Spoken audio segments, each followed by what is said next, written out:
Halo teman-teman, kali ini kita akan membahas tentang struktur atau mungkin bahasa kedokterannya anatomi ya, anatomi organ kandungan. Jadi apa saja yang termasuk dalam organ kandungan atau organ reproduksi dari seorang wanita. Ya mungkin kita secara umum kita tahu ada rahim, ada saluran telur, ada indung telur ya. Dan ayolah kita bahas saja. Mungkin supaya lebih mudah, saya akan menggunakan alat bantu berupa gambar ya. Nggak perlu terlalu bagus, yang penting ya mudah-mudahan teman-teman bisa paham.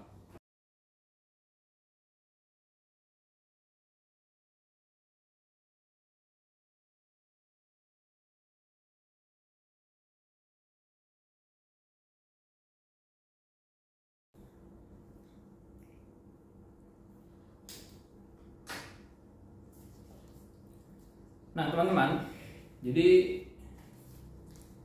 ini adalah gambar ya sketsa lah ya, anatomi organ reproduksi seorang wanita ya, dimana ini ada dari bawah ya, dari luar ini ada vagina, kemudian di atasnya ada leher rahim. Leher rahim merupakan bagian dari rahim. Rahim dibagi dua, ada leher rahim, ada badan rahim.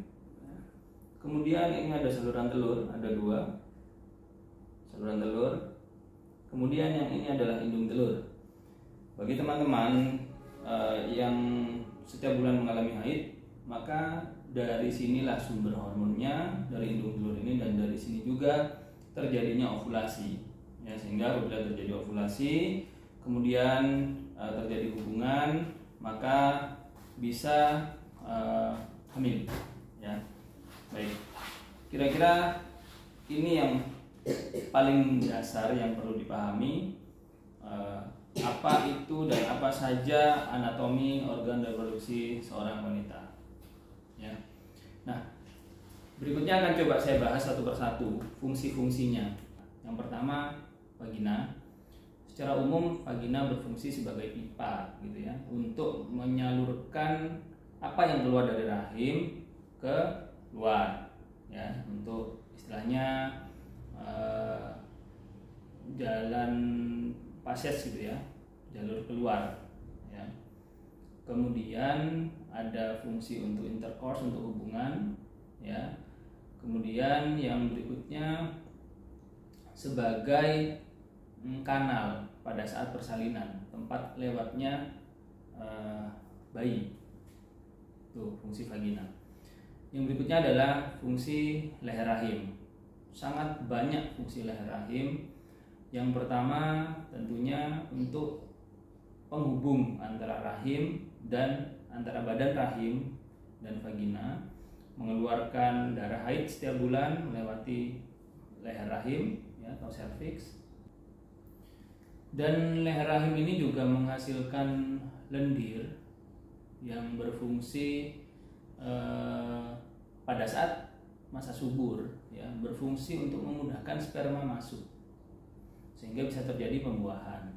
Kemudian pada saat hamil, serviks ini atau leher rahim ini juga menghasilkan sekret atau lendir kental yang tujuannya melindungi bayi yang ada di dalamnya.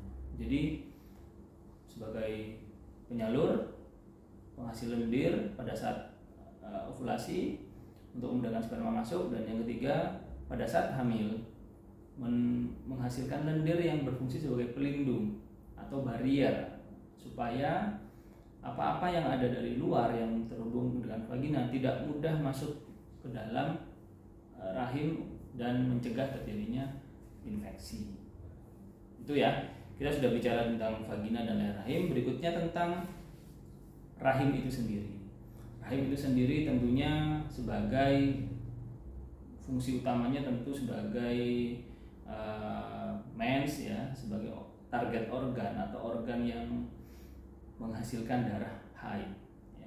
Kemudian yang kedua tentu untuk menjaga buah kehamilan sampai berlangsungnya persalinan ya. Itu fungsi utama rahim. Kemudian yang berikutnya ada saluran telur.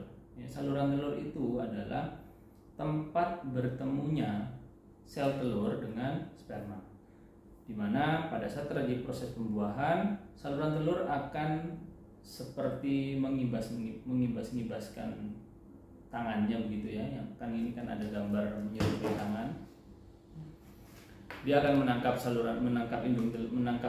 telur, ya, menangkap sel telur. Kemudian dalam perjalanannya ketemu dengan sperma dan akan terjadi pembuahan. Dan yang berikutnya fungsi indung telur. Fungsi indung telur ini pertama regulasi atau pengaturan hormon estrogen dan progesteron, ya, hormon perempuan, ya, untuk kelancaran siklus haid.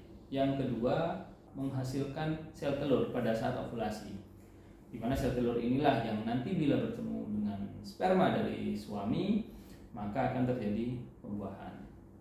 Nah, teman-teman, kira-kira itu tentang anatomi atau struktur organ reproduksi seorang perempuan, dan akan banyak topik-topik lain yang akan kita bahas nantinya. Tentunya jangan kemana-mana dan ikuti terus channel ini, subscribe, like, komen, dan share. Sampai jumpa.